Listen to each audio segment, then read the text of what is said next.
Il faut que toutes les revendications d'égalité, elles soient portées dans le mouvement des Gilets jaunes. Et évidemment, les femmes, elles se mobilisent sur les ronds-points et dans les manifs depuis le début.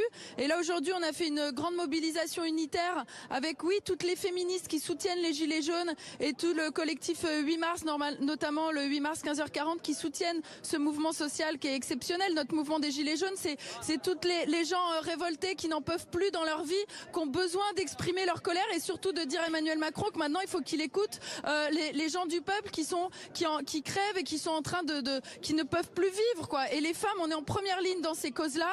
Les femmes précaires, les femmes en guerre, vous voyez, c'est la banderole. Les femmes précaires, leur vie quotidienne, c'est une vraie guerre parce que elles se prennent tout sur la tête. Elles n'arrivent pas à trouver des logements. Elles ont des difficultés quand elles élèvent seules des enfants. Et il y a très peu de choses qui sont faites pour les aider, pas assez en tous les cas. Et il nous faut plus de places d'hébergement pour des femmes. Il y a de plus en plus de femmes qui sont à la rue.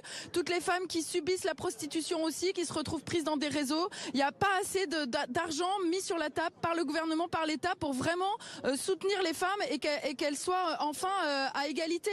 Il y a aussi évidemment les différences de salaire.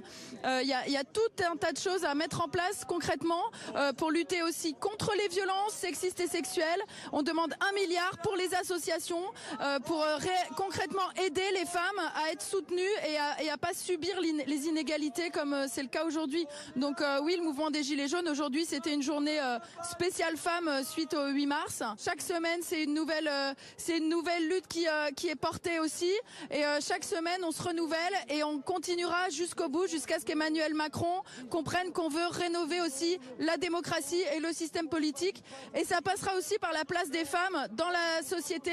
Et tant qu'il n'y aura pas d'égalité pour les femmes, il n'y aura pas de démocratie possible en réalité.